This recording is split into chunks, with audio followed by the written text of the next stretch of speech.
దేవుడు ఉన్నాడని, తమ ఎదుట దేవుని యొక్క చిత్తము జరిగించబడాలి, తమ ఎదుట క్రైస్తవుడు అది గుర్తుపెట్టుకోలే. ప్రతి ఒక్క ఆత్మీయ జీవితంలో కూడా ఇప్పుడు మనం ఆరాధన చేస్తాం దేవుని ఎదుట. ఎస్, మన ఎదురు దేవుడు ఉన్నాడు. చాలా మందికి ఈ యొక్క దైవికమైన విషయాన్ని అర్థం కాదు. మన ఎదురు దేవుడు ఏమిటి అన్న ఆలోచన వస్తుంది.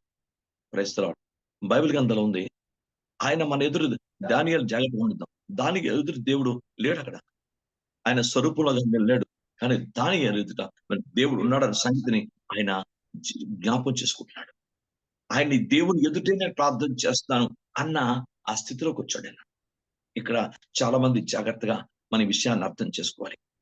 దానియేలు గ్రంథం 9వ అధ్యాయము 3వ వచనాన్ని ఒకసారి ప్రార్థన చేయండి. అంతటి నేను ధూళి పట్ట కట్టుకొని ధూళి తలపైన వేసుకొని ఉపవాసం ఉండి ప్రార్థన విజ్ఞాపన చేయుటకై ప్రభువు దేవుని ఎదుట నా మనసు నిబ్బరము చేసుకుంటుని, నేను ఆ దేవుడి యెహోవా ఎదుట ప్రార్థన చేసి ఒప్పుకున్నదేమనగా, చూస్తారా, నా దేవుని ఎదుట ప్రార్థన చేసి ఒప్పుకున్నదేమనగా, మన ఎదుట దేవుడున్నాడు. ఈ విషయం అర్థం కాక మనం చర్చలో, సంఘాల్లో, సమాజాల్లో దైవ చిత్తాన్ని వ్యతిరేకమైన పరిస్థితులు ఏర్పడుతున్నాయి. మన ఎదురు దేవుడు అంటే మనం తప్పు చేయడానికి ఇష్టపడదు, మనం పాపం చేయడం, అసలు మన మనసులో దేవుడు సంగతి మనకు గుర్తుండదు. మన ఎదురు దేవుడు ఉన్నాడు.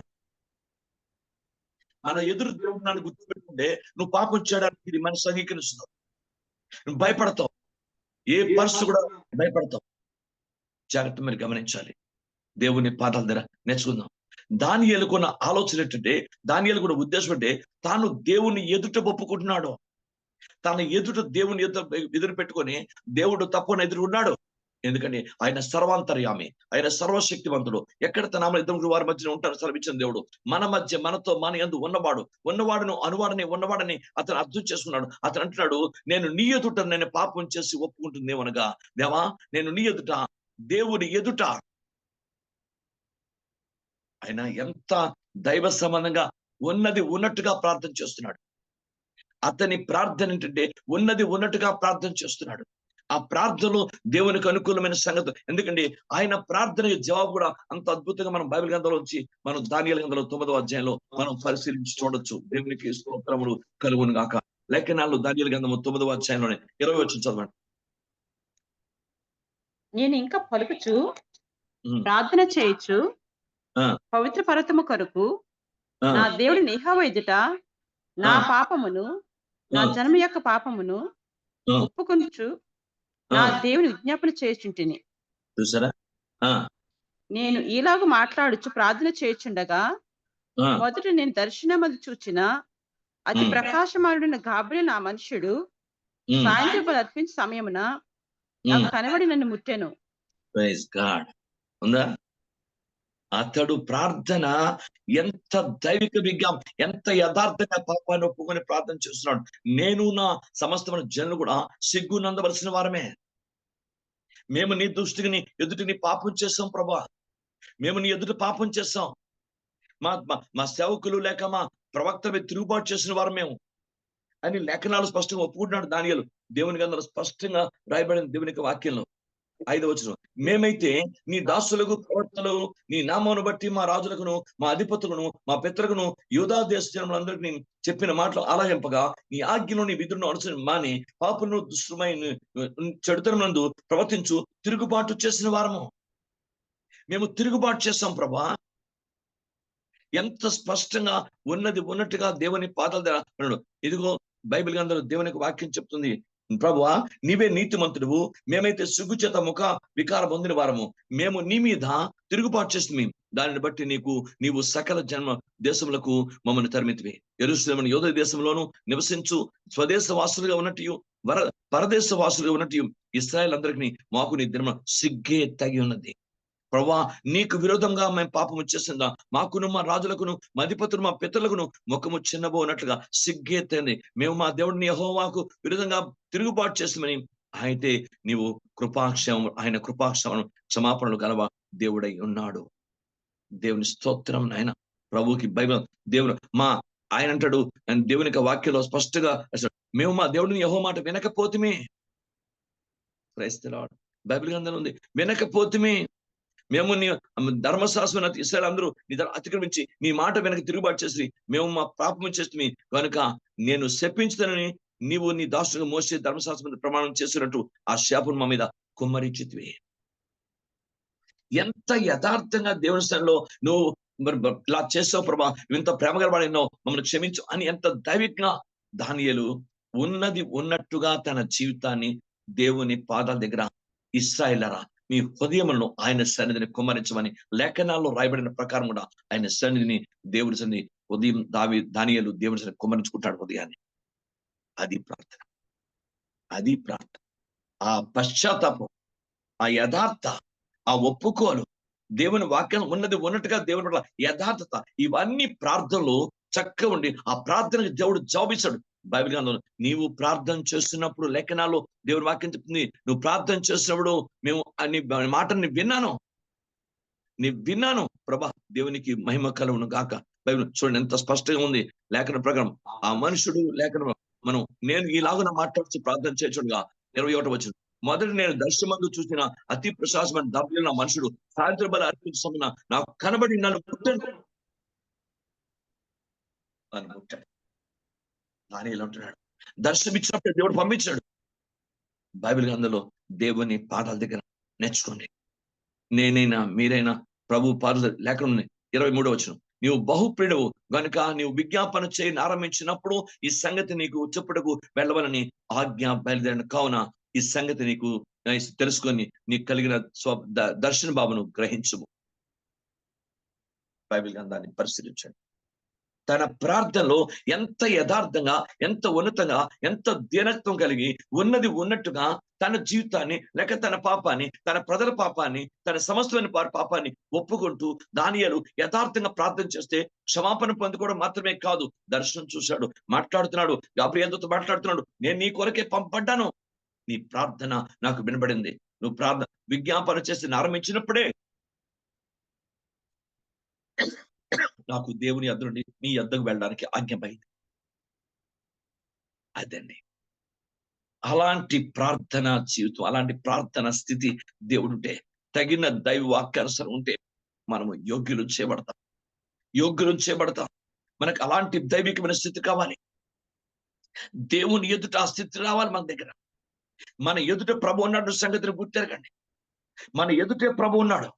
Praise the lord. నువ్వు ఎదుట బొమ్మను పెట్టుకోక్కర్లేదు, ఒక విగ్రహాన్ని పెట్టుకోక్కర్లేదు, నీకు ఏదో రాయిన మీద పెట్టుకోక్కర్లేదు. నీ ఎదుట సర్వశక్తుల దేవుడు ఉన్నాడు. ఎందుకంటే నువ్వు ప్రార్థన చేస్తున్నప్పుడు ఆయన ప్రార్థన దేవునికి అంగీకారం అయితే చాలు, అక్కడ ఆయన ప్రత్యక్షమైపోతాడు. ఆయన సజీవుడు. ఆయన ఎక్కడ ప్రార్థన, ఆయనకు అంగీకార యోగ్యమైన ప్రార్థన ఎక్కడుంటే ఆయన ప్రత్యక్షమైపోతాడు. ఆ విజ్ఞాపనకు అనుకూలం ఉంటే ప్రత్యక్షమైపోతాడు అక్కడ దేవుడు. ఆ విషయాన్ని అసలు నీ ఎదుట దేవుడు తన ఎదుటే ఉన్నాడని ఆ ఆలోచన విధానం ఎంత గొప్ప చూడండి. నేను నీ ఎదుట పాపం చేశాం ప్రభా, నీ ఎదుట మేము తగ్గించి ఒప్పుకుందేమనగా, నీ ఎదుట ప్రార్థన చేసి విజ్ఞాపన చేసి ఒప్పుకుందేమనగా, మనం ప్రార్థన చేస్తున్నప్పుడు మన ఎదుట దేవుడు ఉన్నాడు సంగతిని గుర్తెరిగావా? ఎప్పుడన్నా ఇంట్లో ఆలోచించావా? మందిరంలో ఒక్కడు ఉన్నప్పుడు ఆలోచించావా? లేకపోతే సంఘంలో ఉన్నప్పుడు ఆలోచించావా? లేక నీ ఇంట్లో ఉన్నప్పుడు ప్రార్థన ఆలోచించావా? నీ ఎదుట దేవుడు ఉన్నాడు. నువ్వేం ప్రార్థన చేస్తున్నావో, నువ్వు ఎలా ఉన్నావో, నీ స్థితి ఏంటో దేవుడు సమస్తం చూస్తున్నాడో, నీ ఎదుడు దేవుడు నన్ను సంగతి గుర్తెరుగో. దేవునికి స్తోత్రం కలుగును కాక. బైబిల్ గ్రంథాన్ని పరిశీలించండి. దేవుని వాక్యంలో నాకు మీ కూడా పరిశుద్ధాత్మ దేవుడు మాట్లాడుతున్నాడు. అందుకే మన ప్రార్థన, ప్రభా నా ఎదుడు దేవుడు నన్ను సంగతిని గుర్తెరిగితే నువ్వు ప్రార్థన దేవునికి అనుకూలంగా, నీ ప్రార్థన, నీ విజ్ఞాపన, నీ ఆలోచన, నీ మనస్సు అన్ని దేవుని చక్కదిద్దుకొని సరి చేసుకొని, నీ ఇంట్లో దేవుడున్నాడు అంటే నీ ఎదురు దేవుడున్నాడు, నీ కుటుంబంలో దేవుడున్నాడు అంటే నీ దేవుడున్నాడు నీ ఎదుట. చాలా మందికి పాపం చేసుకుంటే అర్థం కాదు. దేవుని వాక్యాన్ని ఆ పాపం ఎదురు పాయో దేవుని ఎదురు పాపం చేస్తాను సంగతి, నువ్వు దేవుని ఎదుటే మనం పాపం చేస్తున్నాడు సంగతి గుర్తెరగాలి. నువ్వు పాపం చేయడం దేవుడు చూశాడు, నువ్వు యథార్థం ఉంటే దేవుడు చూశాడు, నువ్వు కన్నీరు కాల్స్తే దేవుడు చూశాడు, నీ విజ్ఞాపన దేవుడు వింటున్నాడు. నువ్వు దేవుడు నీ ఎదుట ఉన్నాడు అన్న సంగతిని గుర్తుపెట్టుకొని ప్రార్థన చేయాలి. అంతేగాని ఏదో ప్రార్థన కాదు. దేవునికి మహిమ కలుగును గాక. ప్రభువా నీ ఎదుట ఒప్పుకొన్నదేమనగా, దేవుని ఎదుట ఒప్పుకొన్నదేమనగా, దేవుడు తన ఎదురున్నాడని ఆలోచన దానియేలుకు ఉంది. అందుకని ఉన్నది ఉన్నట్టుగా యథార్థంగా దైవికంగా ప్రార్థన చేస్తూ తన ప్రార్థన అప్పుడే విజ్ఞాపన స్టార్ట్ అయింది. దేవుడు ఆజ్ఞించాడు, గాబ్రియేలు వెళ్ళి దానియేలుతో ఈ మాటలు చెప్పని ఆజ్ఞించాడు. ఎంత శక్తివంతమైన ప్రార్థన, ఎంత దైవికమైన ప్రార్థన. ఈ రోజు నా జీవితంలో, మీ జీవితంలో దేవా అలాంటి ప్రార్థన ఉందా? అందుకే దేవా రేపు ప్రభురాత్రి మనం స్వీకరించబోతున్నాం మనందరం. యేసుప్రభు రక్తాన్ని తాగబోతున్నాం, యేసుప్రభు శరీరాన్ని తినబోతున్నాం వాక్య ప్రకారం. కనుక దేవుడు నీ ఎదుటే ఉన్నాడో అన్న సంగతి గుర్తెరిగి ప్రార్థించావా? అలా దైవికంగా పశ్చాత్తపడ్డావా? అలా దేవుని ఎదురు నీ పాపాన్ని ఒప్పుకొని విడిచిపెట్టావా? లేక పాపంలో కంటిన్యూ అవుతున్నావా? లేక పాపాన్ని ఏదో సాధిక జేబులను లేక దీనిలో పెట్టుకొని తిరుగుతున్నావా? బెల్ట్ వల్లే ఒక నడుము కట్టుకుని తిరుగుతున్నావా? ఎదురు నీ పాపం నీ జీవితంలో విడిచిపెట్టావా? అది దేవుడికి కావాలి. అలా విడిచిపెట్టకపోతే ఆ పాపమే మన కాటేస్తుంది. ఆ పాపమే మన తీర్పుగా అప్పగించేస్తుంది. ఆ పాపమే దేవుని ఎదుట దోషిగా నిలబెట్టేస్తుంది. ఆ పాపమే మన దేవుని ఎదుట మన తీర్పుగా నిలబెట్టేస్తుంది. ఎందుకు? నువ్వు దేవుని ఎదుటను, దేవుని సముఖాన్ని, దైవ చిత్తాన్ని నువ్వు అలక్ష్యం చేసావు కనుక. నువ్వు ప్రార్థించినప్పుడు దేవుని ఎదుట ప్రార్థన చేస్తున్నావు, ఎక్కడో కాదు. అది గుర్తెరగాలి. దేవునికి స్తోత్రం. రెండో సంగతిని బైబిల్ గ్రంథంలో దేవుని వాక్యాలను చూద్దాం. దేవుని స్తోత్రం. బైబిల్ గ్రంథంలో దావీదు లేఖనాలు చెప్తున్నాడు. 119వ కీర్తన 30 వచనం చదవండి. 3 విషయాలు అక్కడ చూద్దాం. 119వ కీర్తన 119వ కీర్తన 30 వచనం. సత్య మార్గమును నేను కోరుకుని ఉన్నాను, నీ న్యాయ విధులను నేను ఎదుటి పెట్టుకుని ఉన్నాను. వాక్యము జీవం కలదు కదా. వాక్యం నీ ఎదుట ఉందంటే నువ్వు దేవుని ఎదుట ఉన్నావు. నీ ఎదుట వాక్యం పెట్టుకున్నావు అంటే దేవుని ఎదురు పెట్టుకున్నట్టే. ఆ వాక్యం చదువుతున్నప్పుడైనా, ఆ వాక్యం ధ్యానిస్తున్నప్పుడైనా, అయ్యో ఈ పాపం నేను చేశాను, ఈ పరిస్థితి నాకు ఉంది, ఈ తలంపు నాకు ఉంది, ఈ వెనుక నాకు ఉంది, ఈ ఆలోచన నాకు ఉంది, ఇలా మాట్లాడుతున్నాను, ఇలా ఉంటున్నాను, ఇలా చూస్తున్నాను, తప్పుగా ఉన్నాను అని అర్థం చేసుకునే విధానం ఉండాలి కదా. నువ్వు ఏమనుకుంటున్నావు యేసు ప్రభుని? ఆయన కూడా రాతి బొమ్మ అనుకుంటున్నావా? లేక శారీరకమైన సంబంధం మనుషులు అనుకుంటున్నావా? ఏదో ప్రపంచంలో మన రక్త సంబంధ బంధువు, ఏదో మామూలు వ్యక్తి అనుకుంటున్నావా? ఆయన సజీవుడు కదా, ఆయన సర్వశక్తుల దేవుడు కదా. బైబిల్ గ్రంథంలో ఉంది, లేఖలో నేను సర్వశక్తులకు దేవుడును కదా అని అంటున్నాడు ఆయన. బైబిల్ చెప్తుంది, నువ్వు ఆయన ఎదుట వాక్యం చదువుతున్నప్పుడు నేను దేవుడు నా ఎదుటే ఉన్నాడు అన్న ఆలోచన విధానం ఉంటే, నేను నీ వాక్యమును నా ఎదురు పెట్టుకున్నాను, నీ వాక్యము నా ఎదురు పెట్టుకున్నాను ప్రభా. దేవుని వాక్యం చెప్తుంది. దావీదు కీర్తనలో మనం చదివితే దాంట్లోని లేఖనాల్లోని మనం దీనిలో వాక్యం పెట్టుకుంటే పాపం చేయం, ఎదురు పెట్టుకుంటే పాపం చేయం, మన క్రియల్లో వాక్యం పెట్టుకుంటే పాపం చేయం. పాపం చేయకుండా ఉండడమే దేవుడికి కావాలి. మనం పరిశుద్ధులుగా ఉండడమే దేవుడికి కావాలి. మనం దేవుని చిత్తంలో జీవించడమే దేవుడికి కావాలి. ఆయనకు అనుకూలంగా బతకడమే ఆయనకి కావాలి. ఆయన సంకల్పంలో మనం జీవించడానికి కావాలి. ఆయన్ని సంతోషపరిచే కార్యక్రమాలు మనం ఉండమే కావాలి. ఆయన మహింపరిచే విధానంగా మనం ఉండమే దేవుడికి కావాలి. నీవేదో నీ ఆలోచన చొప్పున, మనిష్టం చొప్పున ఉండవు దేవుని సంకల్పం కాదు. ఆయన్ని ఎదుట, నీ ఎదుట ప్రభా, నా ఎదుట నేను ప్రభువునే నా ఎదుట వాక్యాన్ని పెట్టుకున్నాను అంటున్నాడు దావీదు.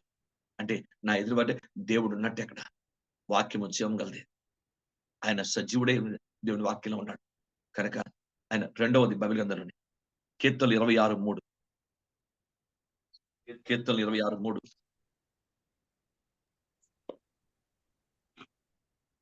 కీర్తనలు 26:3. నీ కృపణ కన్నెదుట నుంచుకుని ఉన్నాను, ఈ సత్యం అనుసరించి నడుచుకొనిచున్నాను. పనికిమాలిన వాటిని సాంగత్యము చేయను, నీ కృప నా కన్నులు ఎదుట ఉంచుకుని ఉన్నాను. నీ కృప నా కళ్ళు ఉంచుకున్నాను అంటే కృప ఉంటే దేవుడు మన ఎదుట ఉన్నట్టే. ఆ కృప ఆయనకి సంబంధించింది, మనుషులకు సంబంధించి కాదు. నా కృప నీకు చాలు, ఆయనదే కృప. ఆ కృప మన కన్నులు పెట్టుకుంటే పాపం చేసే అవకాశం లేదు.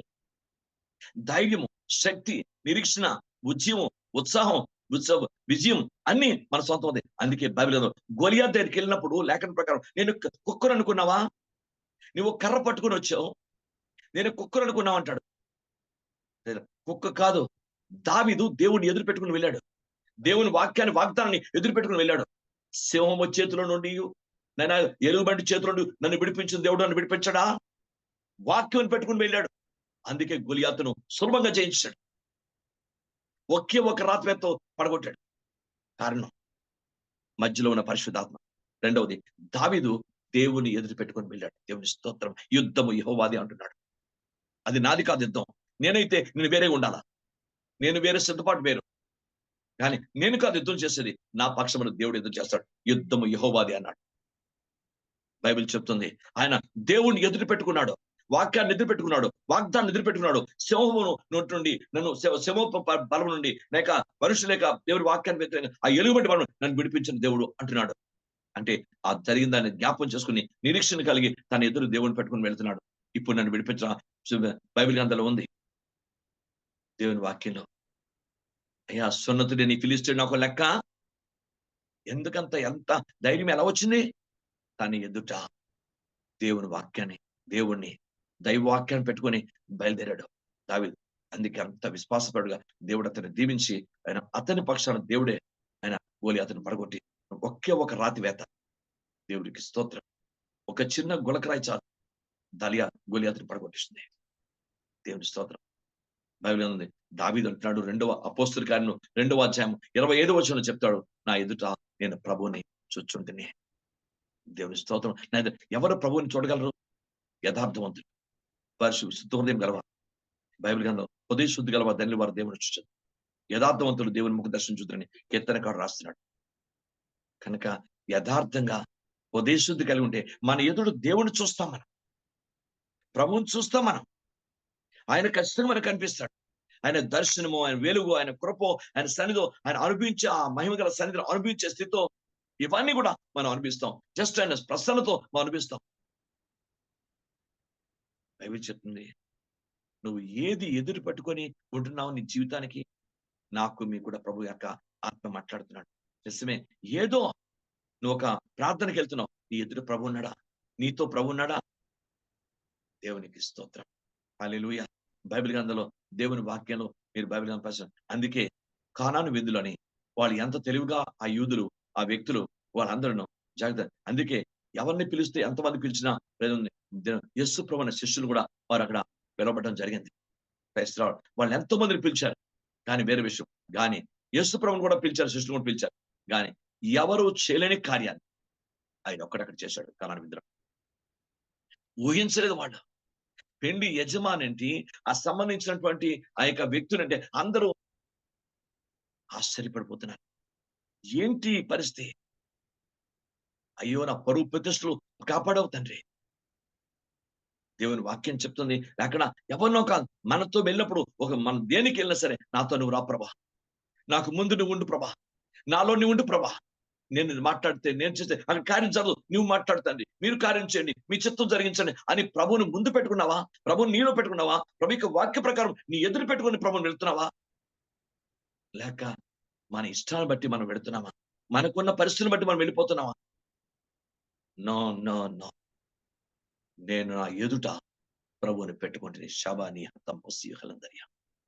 మన ఎదుట ప్రభు ఉండాలి ఎప్పుడు కూడా. బైబిల్ అందరూ లేక అందుకే చెప్పాడు, I will send my presence before thee. నా సన్నిధిని నీకు ముందుగా పంపిస్తాను మోషే. దేవునికి స్తోత్రం. నా సన్నిధి ఉంటే నేను ఉన్నట్టు అక్కడ. నువ్వు భయపడమాక, నువ్వు నీ పన్ను కానే. నీకు ముందుగా నా సన్నిధిని పంపిస్తాను. I will send my presence before thee. నేను నీకు ముందుగా నా సన్నిధిని పంపిస్తాను. ఎంత ధైర్యం ఉంటుంది, ఎంత శక్తి ఉంది, ఎంత దైవిక ఉంటుంది. దేవుని స్తోత్రం కలుగును గాక. ప్రభువుని ఎదురు పెట్టుకోకుండా, మన ఇష్టం వచ్చినట్టు మన ఆలోచన వాక్యాన్ని ఎదురు పెట్టుకోకుండా, మన సొంత ఆలోచనలు, మన సొంత ఉద్దేశాలు, మన సొంత నీతిని బట్టి మనం జీవిస్తే ఫెయిల్ ఫెయిల్ ఫెయిల్ ఫెయిల్. అన్ని జీవితాల్లో కూడా, అన్ని విషయాలు కూడా ఫెయిల్ అయిపోతాం. మనం ఫెయిల్ అయిపోతాం. ఎవరు నీకున్న పరిస్థితి మీద ఆధారపడదు. నీ టాలెంట్ కానీ, జ్ఞానం కానీ, ఆలోచన, నీ విద్య కానీ, దేని మీద ఆధారపడద్దు.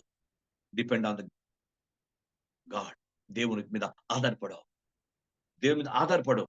అప్పుడు ఆయన నీకు ముందుగా ఉంటే మన గొప్ప విజయం, గొప్ప కార్యాలు, గొప్ప అద్భుతాలు, గొప్ప ప్రభు నామాన్ని మహిమ కలుగుతుంది. దేవునికి స్తోత్రం కలుగును గాక. బైబిల్ అని చెప్తుంది, మనం మన ఇష్టాన్ని, మన సొంత నీతికి, సొంత ఆలోచనకి నీకు ప్రాధాన్యత ఇచ్చేస్తున్నాం మనం. అందుకే మనం ఫెయిల్ అయిపోతున్నాం చాలా విషయాలు. మన కుటుంబ జీవితాల్లో, మన ఆత్మీయ జీవితాల్లో మనం ఫెయిల్ అవ్వడానికి కారణం ఏంటంటే, మనం మన మన సంబంధం వాటి మీద ఆధారపడి కొన్నిసార్లు చాలా విషయాలు ఆధారపడిపోతుంటాం. కాదు. దేవునికి స్తోత్రం. బైబిల్ గ్రంథం చెప్తుంది.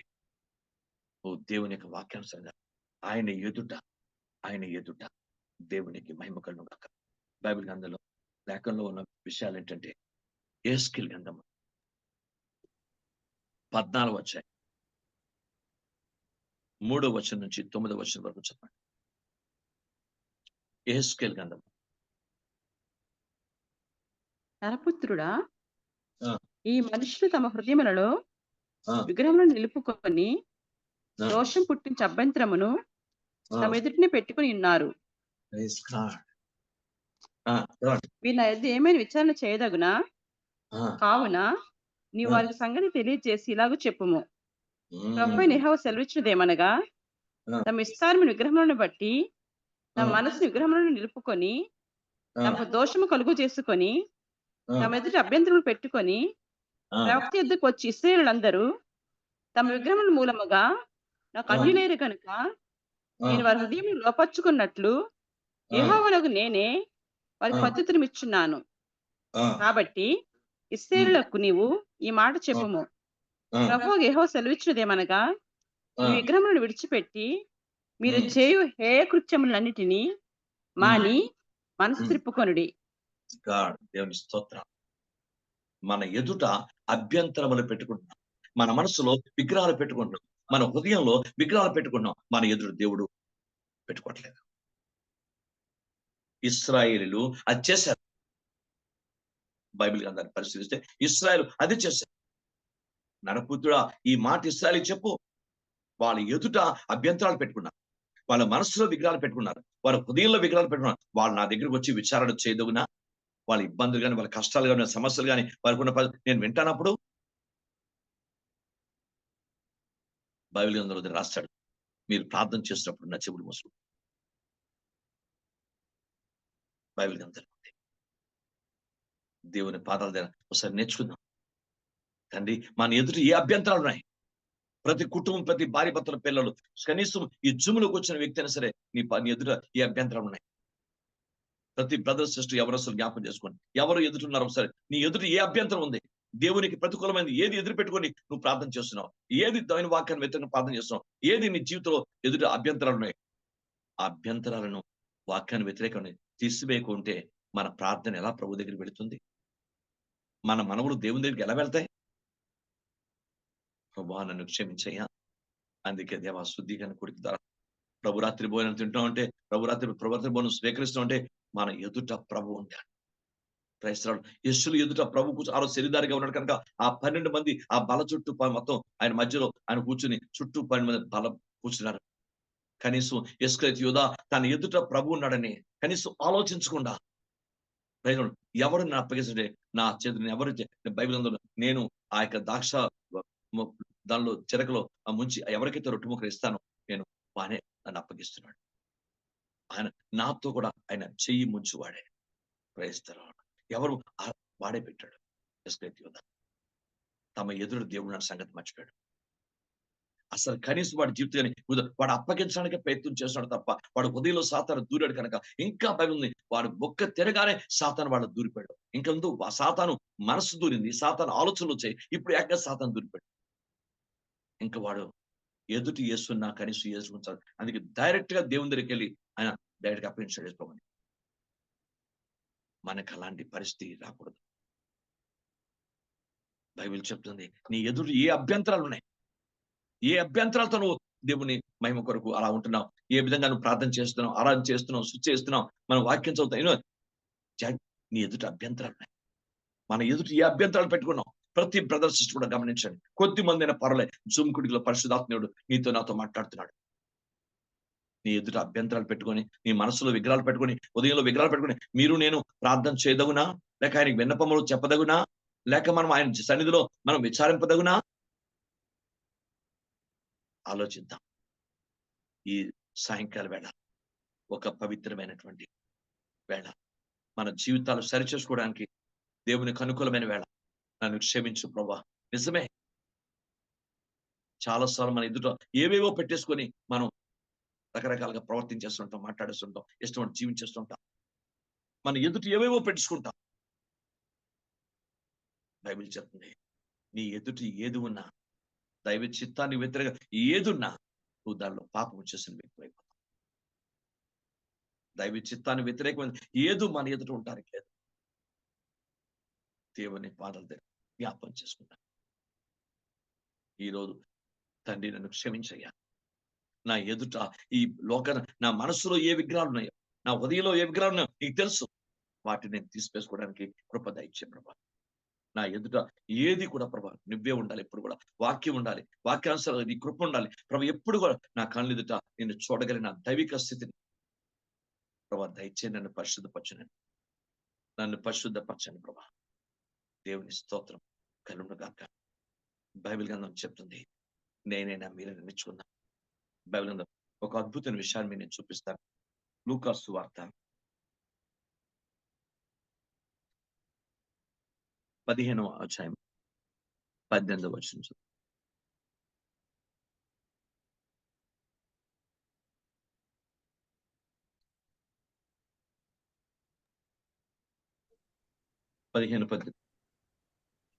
నేను లేచి నా తండ్రి యొద్దకు వెళ్ళి, తండ్రి, నేను పరలోకమునకు విరోధముగాను నీ ఎదుటన పాపం చేసితిని. Praise God. నీ ఎదుట నేను పాపం చేసినయ్యా. చూసారా, తండ్రి నీ ఎదుట నేను పాపం చేశాను. ఎందుకు? ఏ రోజు నీ దగ్గర నేను రాలేదు. ఏ రోజు నేను కౌగిలించుకోవడం, నీతో మాట్లాడడం, చక్కగా నీ యొక్క మాటలు వినడం, నేను నీ పవిత్రమైనటువంటి ప్రేమ కలిగిన మాటలో జీవించడం, ఇదే తప్ప నేను కానీ ఇప్పుడు నీ ఎదుట పాపం చేశాను. ఎందుకు? నువ్వు ఆస్తు అడుగుతున్నాడు, తను అడగకూడదని అడుగుతున్నాడు. నా ఆస్తి నాకు ఇచ్చే అని అడుగుతున్నాడు. నీ ఎదుట నేను పాపం చేశాను, మాట ద్వారా, క్రియల ద్వారా పాపం చేశాను. చెడు స్నేహితులు పెట్టుకుని పాపం చేశాను. చెడు స్నేహితులు నీకు విరుద్ధంగా, నీకంటే నేను చెడు స్నేహితులు ప్రాధాన్యత ఇచ్చాను. తండ్రి కాన్న నిన్ను నేను పక్కన పెట్టాను. నీ ప్రేమను పక్కన పెట్టాను, నీ వాక్యాన్ని పక్కన పెట్టాను, నీ చిత్తాన్ని పక్కన పెట్టాను. నువ్వు నా ఎడల చూపించిన ఆ కనికరము, దయ, వాత్సల్యత, నన్ను ఎంత ప్రేమించేంత వాడిని చేసావు, ఆ మనసు అంతా కార్యాలన్నీ పక్కన పెట్టాను. నేను చూసిందల్లా ఎంతసేపు నా స్నేహితుల్ని, ఆ చెడు స్నేహితులు పక్కన పెట్టుకుని, వారి నాలో పెట్టుకుని, వారి క్రియలు, వారి మాటలు, వారి సంబంధించిన మాటలు అనుసరించి నేను ఎదురుకు వచ్చాను. తండ్రి నీ ఎదుట నేను పాపం చేశాను. Bible he confessed in front of God. దేవుని ఎదుటే ఒప్పుకున్నాడు. దాని అర్థం ఏంటంటే, తండ్రి, తన తండ్రి దగ్గర మాట స్పష్టంగా చెప్తున్నాడు, నేను నీ ఎదుట పాపం చేశాను. అంతేకాదు, జాగ్రత్తగా గమనించండి, ఆయన ఒప్పుకున్న మాటల్లో చాలా వెరీ పవర్ఫుల్ అండి. అందుకే వెంటనే క్షమించబడ్డాడు. చూడండి ఆ మాట చదువుతున్నాను. లేక లూకా సువార్త సేమ్ 15వ అధ్యాయంలోనే మరోసారి 18వ వచనం చదువు. నేను లేచి నా తండ్రి యొద్దకు వెళ్ళి, తండ్రి, నేను పరలోకము విరోధముగాను. Praise God. అంటే అర్థం ఏంటి? తండ్రిని చెడు స్నేహితులను పక్కన పెట్టుకొని, చెడు ఆలోచనలు పక్కన పెట్టుకొని, చెడు విధానాలు అనుసరిస్తూ నువ్వు దైవ చిత్తాన్ని అతిక్రమించి దేవుని సంకల్పానికి యోగ్యంగా జీవించకుండా, దేవుని సంకల్పానికి వ్యతిరేకంగా, దైవ చిత్తానికి వ్యతిరేకంగా నువ్వు తండ్రి దగ్గరికి వెళ్ళి నువ్వు ఆస్తిని అడుగుతున్నావు. నేను పరలోకాన్ని ఎదురుందండి?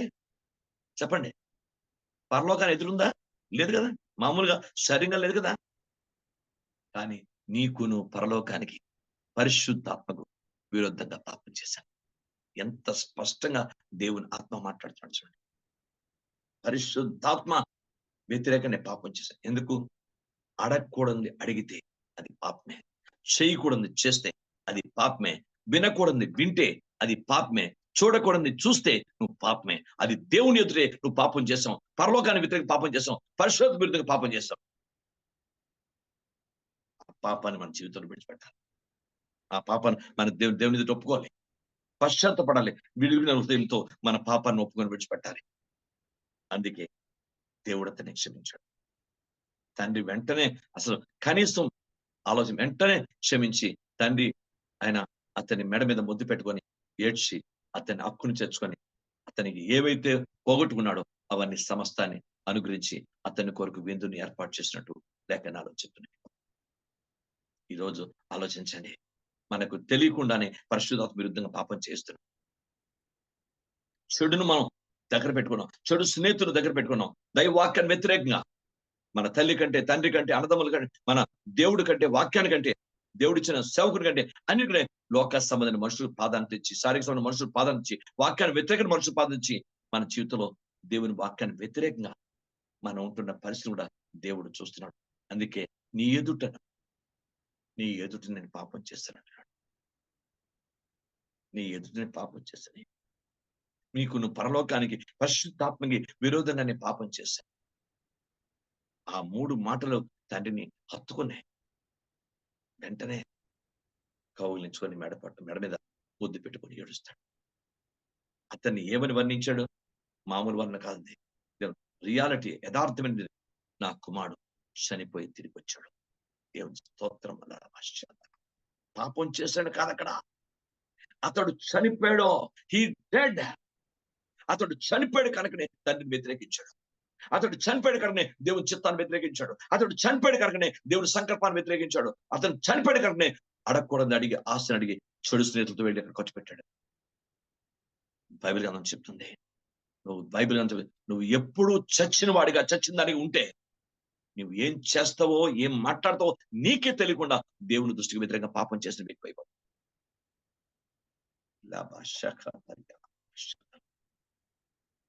దేవుణ్ణి స్థులకనగా, తక్కువగా, ఏదో మన ఇష్టం వచ్చినట్టు అంచనా వేసుకొని అన్న ఆలోచన విధానం, దట్ ఈస్ నాట్ కరెక్ట్.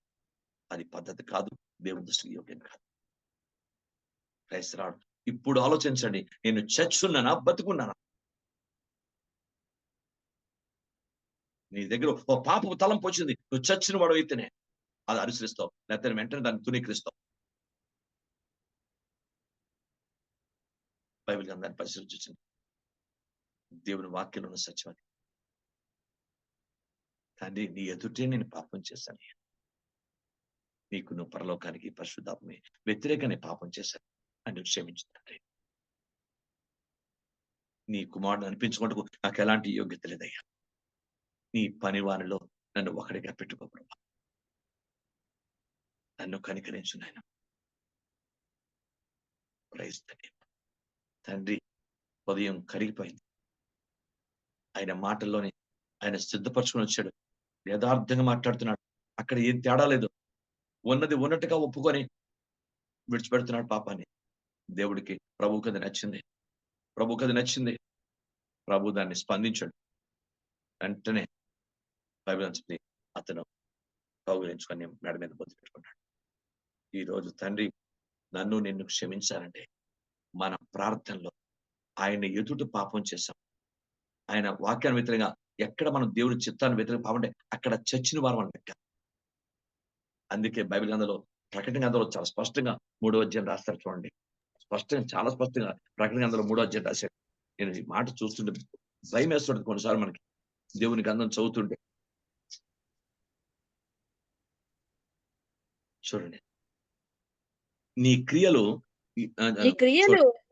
సంపూర్ణముగాను నాకు కనబడలేదు కనుక, ఏమనగా అక్కడి నుంచి నీ క్రియలు నా దేవుని ఎదుట సంపూర్ణమైనగా నాకు కనబడలేదు గనుక. ఏమనగా అది జీవించిన పేరు మాత్రం ఉన్నది కానీ నీ మృతుడవే. నీ క్రియలు నా దేవుని ఎదుట సంపూర్ణంగా నాకు కనబడలేదు కనుక జాగరూకుడవై చావనైన మిగిలిన వాడిని బలపరచుము. అది ఏమి ఆత్మీయంగా మనం చచ్చిపోతున్నాయో, ఏమి వాక్యాన్ని వ్యతిరేకంగా బలపడిపోతున్నాయో జీవితాన్ని జాగ్రత్తగా అర్థం చేసుకొని చక్కదిద్దుకోవాల్సిన బాధ్యత ప్రతి క్రైస్తవుడి పైన ఆధారపడుతుంది.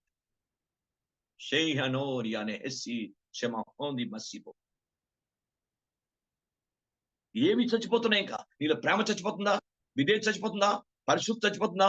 యథార్థ చచ్చిపోతుందా? నమ్మకత్వం చచ్చిపోతుందా? ఇంకా విశ్వాసం చచ్చిపోతుందా? అవి బలపరచు. ఏవి చావకుండా ఇంకా నీ వ్యతిరేకంగా, దేవుని వ్యతిరేకంగా ఏమున్నాయో వాటిని చంపే. వాక్యాన్ని మనం వాటిని చంపే. బైబిల్ గ్రంథం చాలా గొప్పది కదండి. బైబిల్ గ్రంథం దేవుని యొక్క వాక్యం స్పష్టంగా రాయబడింది. నా దేవుని ఎదుట, నీ క్రియలు నా దేవుని ఎదుట సంపూర్ణంగా కనబడటం లేదు. నాకు మీకు కూడా హెచ్చరిక అది. పరిశుద్ధాత్మ దేవుడు డైరెక్ట్ గా నాతో మీతో మాట్లాడు.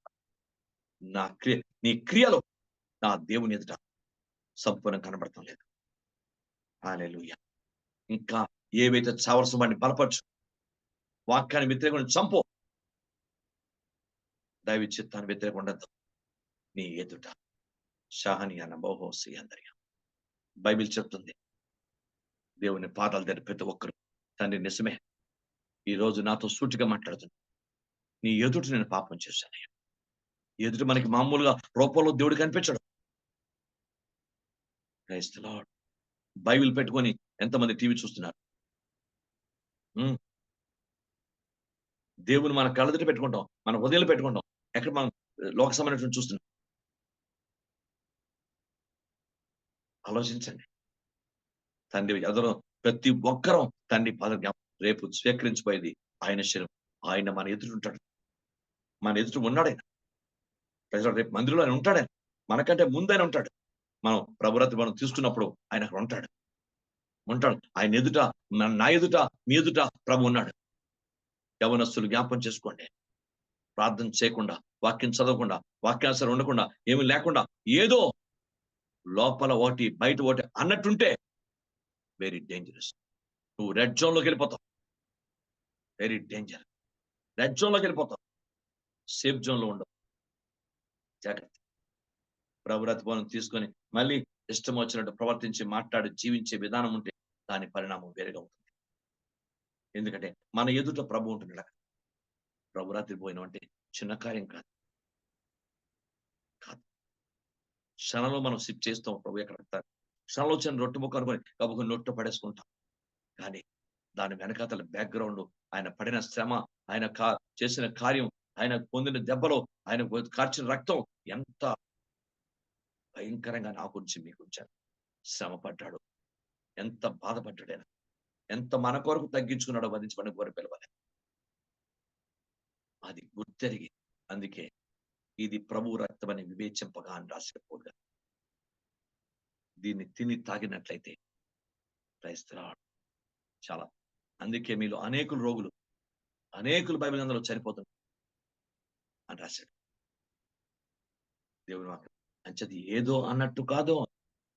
చక్కదికుందాం, సరి చేసుకుందాం. శరీరేచ్ఛ, నేత్రాస, చెవిటమాన్ని పూర్తిగా విస్మరిద్దాం, పూర్తిగా తునికిద్దాం, పవిత్రపరచుకుందాం, యోగ్యపరచుకుందాం. మన క్రియలు, మన ఆలోచనలు, మన పద్ధతులు, మన విధానం అంతా దేవునికి అనుకూలంగా మార్చుకుందాం. నీ ఎదుట, నా ఎదుట దేవుడు ఉన్నాడు. దేవుడు ఉన్నాడు. దేవునికి స్తోత్రం కలుగును గాక. ఇది గుర్తెరగకుండా ఎంతమంది తప్పిదం చేసేస్తున్నారు, పాపం చేసేస్తున్నారు. దేవునికి మహిమ. అందుకే దావీదును 30 తిప్పలు పెట్టించి అంత కొండల్లోని పరిగెత్తి ఒక పక్క శత్రులకి, మరో పక్క ఫిలిస్తీయులకి, మరో పక్క సౌలుకి భయపడి దాక్కుని కారణం పాపం యొక్క ఫలితం. అదే పాపం యొక్క ఫలితాన్ని అనుభవించాడు దావీదు. బైబిల్ గ్రంథంలో ఉంది. దైవ దృష్టి వ్యతిరేకంగా ఆయన చేస్తుందని ఆయన ఎదుట అంటే ఆ సమయంలో అక్కడ దేవుడు లేడు కదా అనుకున్నాడు. కానీ దావీదు, కానీ దేవుడు అక్కడ ఉన్నాడు. Praise the Lord. బైబిల్ గ్రంథం చెప్తుంది. అందుకే ఎక్కడో పనికి మాలని వ్యక్తులు కూడా అతన్ని శపించట్టు మాట్లాడతారు. జిమ్రీ ఉంటుంది, వాడి పేరు జిమ్రీ. ఎంత భయంకరంగా ఉంటుంది పరిస్థితి. కారణం దేవుడు లేడనుకోద్దాం. Praise God. నువ్వు బైబిల్ పట్టుకుని వెళుతున్నావు అంటే, లేదా నీ అంతరంగంలో దేవుడు తప్పకుండా దేవుడు ఉన్నాడు. మనని చూస్తున్నాడు, మనని కనిపెడుతున్నాడు. మనం ఎలా ఉంటాం, మన యథార్థ హృదయం ఏంటో, మన మనస్సు ఏంటో, మన పరిస్థితి ఏంటో దేవుడు ఉన్నాడు.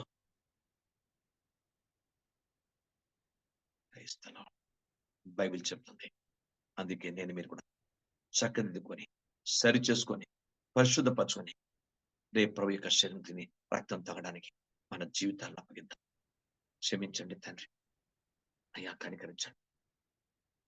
నేను నా భార్యను ద్వేషిస్తున్నాను, నా భార్యను కొడుతున్నాను అనుకోవద్దు. నీ దేవుడు ఉన్నాడు అక్కడ. నా భర్తను ఇష్టం వచ్చిన మాట్లాడుతున్నాను అనుకోవద్దు, అక్కడ దేవుడు ఉన్నాడు. నువ్వు చెడ్డ మాటలు, తప్పుడు మాటలు ఇతరులు అనేస్తున్నావు అంటే దాని దేవుడు ఉన్నాడు అక్కడ. ఆయన సర్వాంతర్యామి, ఆయన సర్వశక్తిమంతుడు. ఓమ్ని పోషన్, బైబిల్ ఓమ్ని పెట్టిన పోషన్ అంటారు నాకు ఇంగ్లీష్ తర్వాత. ఓమ్నిపోటెంట్.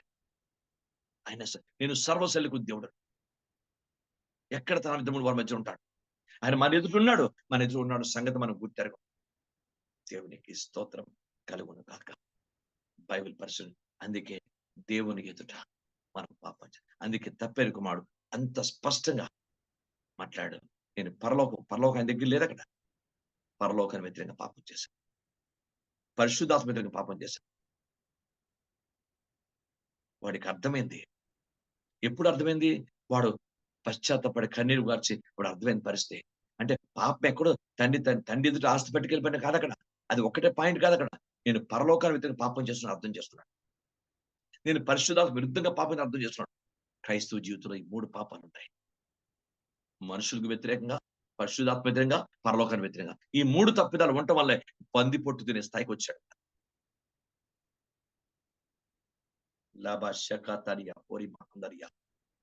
ప్రభు ఆత్మ నితనతో మాట్లాడుతున్నాడు. ప్రతి ఒక్కరు నేర్చుకున్నాడు. నువ్వెక్కడ తప్పు చేసావు? నువ్వెక్కడ మనం దేవుడు తెలియట్లేదు. ఆయన చిన్న ప్రపంచమే అంత వీడియో దగ్గర అంత లేటెస్ట్ టెక్నాలజీ వచ్చింది. దేవుడు ఆయన చూడలేదా? ఆయన వింటలేదా? ఆయన మన ఎదుట లేడా? క్రైస్తవులు బైబిల్ గ్రంథం దేవుని వాక్యం చెప్తుంది. నేను నీ ఎదుట పాపం చేశాను. అందరూ తండ్రి పాదాల దగ్గర నన్ను క్షమించయ్యా. నేను నీ దృష్టికి విరుద్ధంగా పాపం చేశానయ్యా. నన్ను క్షమించండి. నన్ను క్షమించండి ప్రభా. నీ పరిశుద్ధ రక్తంతో నన్ను కడగండి తండ్రి. క్రైస్తవులు ఆనాడు దైవికమైనటువంటిది. ఎందుకంటే ఆఖరిగా మన ఎదుట ఒక పరుగు పందెం ఉంది. ఆ పరుగు పందాన్ని మనం ఆలోచించట్లేదు. అసలు మన ఎదుట ఉంది కానీ ఆలోచించట్లేదు. హెబ్రూ గ్రంథం 12వ అధ్యాయం 2వ వచనం మొదటి 2 వచనాలు చదవండి. ఇంత గొప్ప సాక్షి సమూహము ఆ. మేఘం వల్ల మనం ఆవరించున్నందున ఆ. మనము కూడా ప్రతి భారమును ఉమ్. సులువుగా చిక్కుబెట్టి పాపం విడిచిపెట్టి ఆ. విశ్వాసంకు కర్తయు దాన్ని కొనసాగించబడిన యేసువైపు చూచుచు ఆ. మన ఎదుట ఉంచబడిన పందెములో ఓపికతో పరిగెత్తదము. ఎస్, మన ఎదుట పరుగు పందెం ఉంది. అసలు విషయాన్ని మర్చిపోతున్నాం. క్రైస్తవులు అసలు విషయాన్ని మర్చిపోతున్నాం. మన ఎదుట ఏది ఉందో దాన్ని పక్కన పెట్టేస్తున్నాం. మన ఎదుట పరుగు పందెం ఉంది. క్రైస్తవ ప్రతి సమాజం కూడా నేర్చుకోవాలా. మన ఆ పరుగు పందాన్ని పక్కన పెట్టేస్తున్నాం. మన ఎదుట శారీరకమైన వాటిని, లోకసమైన వాటిని, రకరకాల పరిస్థితులు మనం ఎదురు పెట్టుకొని మనం జీవించేస్తున్నాం. ఆ పరుగు 4 బలాలతో, కృపా బలము, వాక్య బలము, ఆత్మ బలము, ప్రార్థన బలం, 4 బలాలతో పరిగెత్తాలన్న సంగతి కూడా ప్రభు యొక్క ఆత్మ చాలాసార్లు మనకి బోధించాడు. మన ఎదుట ఉంచబడిన పరుగు పందెం ఓపికతో పరిగెత్తాలట. ఆ పరుగు పందెం ఎంతో కనీసం మనం ఆలోచన కూడా రాదు మనకి. మనం ఏదో జీవించేస్తున్నాం. మన ఎదుట ఒక పరుగు పందెం ఉంది. మన ఎదురు దేవుడు ఉన్నాడు. మన ఎదురు వాక్యం ఉంది. మన ఎదురు పరిశుద్ధాత్మ ఉన్నాడు. మన ఎదుట పరుగు పందెం ఉంది. భవిష్యత్ అది ఇవన్నీ కూడా. మన ఎదుట భవిష్యత్తు ఉంది. మన ఈ పరుగు పందాన్ని మన ఇష్టం వచ్చినట్టు, మన ఆలోచించేట్టు, మనకు వీలైనట్టు పరిగెత్తం కాదు. ఆయన వాక్యానుసారంగా, ఆయన ఆత్మానుసారంగా, చిత్తానుసారం మనం పరిగెడితే తప్ప ఆ బహుమానాన్ని మనం పొందుకోలేము. ప్రభు నాకు సాయం చేద్దాం. ఈ రోజు నన్ను మరోసారి నా జీవితాన్ని తాకొని మనం అందరూ అనుకుంటాం. ఉదాహరణకి నేను ఎక్కడో వెళ్ళి సిగరెట్ కాలుస్తాను. అప్పుడు నా దేవుడు చూడ్డా? నా ఎదురు ప్రభుని పెట్టుకుని సిగరెట్ కాలుస్తానా? నా ఎదురు ప్రభు లేడా? నాలో ప్రభు లేడా? ఆలోచించండి. ఎక్కడో బంధువుడి దగ్గర పాపం చేస్తావు. ఆ బంధువుడి దగ్గర దేవుడు లేడా? అక్కడ నీలో దేవుడు లేడా? నీ ఎదురు దేవుడు లేడా? బైబిల్ గ్రంథంలో ప్రభు లేడా? బైబిల్ దేవునికి స్తోత్రం. ప్రతి ఒక్కరు నేర్చుకుందాం. మన ఎదుట ఎప్పుడూ ప్రభు ఉంటాడు. ఎందుకు తెలుసా? మనని కాపాడడానికి, మనని ప్రేమించడానికి, మనని క్షమించడానికి, మన ఆదరించడానికి, మన బలపరచడానికి, మన అనేక ప్రమాదాలను తప్పించడానికి, మన పట్ల కృప చూపడానికి, మన ఆశీర్వదించడానికి, మన ఇంకా ఉజ్జీపరచడానికి, ఎక్కడ తొట్టిల్లిపు కూడా మనం కాపాడడానికి ఎప్పుడు మన ఎదుట ప్రభు. అందుకే పౌలు ప్రతి పత్రికలో కూడా దేవుని వాక్యం రాస్తాడు. దేవుని వాక్యం కృప మీకు తోడై ఉండదు కాకని. షైన్ అహో బైబిల్ చెప్తుంది. కృప మీకు తోడై ఉండను గాక అంటాడు. దేవుని బిడ్డారా, నాతో మీతో సూటిగా మాట్లాడతాను. తండ్రి నన్ను క్షమించు. చాలాసార్లు నువ్వు నా ఎదుట ఉన్నా, నా ఎదుట లేనట్టే ప్రవర్తించాను. నువ్వు నాతో ఉన్నా, నేను నా ఎదుట లేనట్టే ప్రవర్తించాను. నా మాటలు, నా క్రియలు, నా కుటుంబంలో, సంఘంలో, సమాజంలో నేను నా ఎదుట నువ్వు ఉన్నా నేను గమనించలేదు. అది చూడటానికి కన్నులు తెరవలేదు. గేహజీకి కన్నులు తెరవలేదు. అందుకే గురువు గారు చుట్టూ సైన్యం చూడండి అంటే వాడి కన్నులు తెరవమని ప్రార్థన చేశాడు. సైన్యాన్ని తీసివేయమని ప్రార్థన చేయలేదు. ఎలీషా, వీడి కన్నులు తెరవండి ప్రభా, వీడు చూడలేకపోతున్నాడు. అప్పుడు వాడి కన్నులు తెరిస్తే అప్పుడు ఎలీషా చుట్టూ అగ్నిరథాలు, అగ్ని గుర్రాలు ఉన్నట్టు చూశాడు. మన నేత్రాలు కూడా అలా ఉన్నాయా? ఈ సాయంకాలం వేళ నన్ను క్షమించుకోవాలి. ఎంతకాలం ప్రభు రాత్రిభోజనం తీసుకుంటున్నాను. కొంతమంది హడావుడిగా రావడం, కానీ ఆ టైంలో రావడం, వాక్యం వినకుండా, ప్రార్థన లేకుండా, ఏమి లేకుండా గబుకుని బైబిల్ పట్టుకుని వచ్చి నించొని తీసుకోవడం, ఇవన్నీ దేవుని దృష్టికి విరుద్ధం కాదా? విరుద్ధం కాదా? దయచేసి ప్రతి బ్రదరు, సిస్టర్, యవనస్తులు ప్రతి ఒక్కరూ జ్ఞాపకం చేసుకోండి. ఏదో వస్తున్నాను, ఏదో వెళ్ళిపోతున్నాను కాదు. దేవుడు అంగీకరించడం, దేవుడు ఒప్పుకోవడం, ఆయన్ని తునీకరించే విధానం మనకొద్దు. ఆయన కృపలేతే మనకేమి లేదు. ఆయన కనికరం గలవాడు కనుక నేను మీరు బతికేస్తున్నాను అంతే.